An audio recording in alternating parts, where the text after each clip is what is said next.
Ito yung mga studies. When you do the low carb, it will improve your EGFR, yung mga may kidney disease, unchange ang EGFR, which is hindi nag-worsen or nag-improve ang kanilang EGFR. So, alam nyo ang EGFR. Filtration rate yan ng kidney. So, pagka mahina ang filtration rate niya, yan yung mas malala ang kidney disease. Ito naman, in 143 patient, creatinine nila nag-improve. Ito, di ba yung kinakatakot nyo?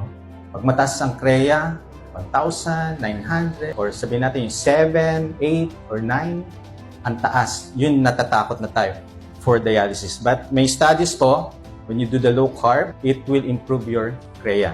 When you do the low carb diet, even if you have kidney disease, it will improve your EGFR, blood pressure, HbA1c, lipids kasama din sa studies.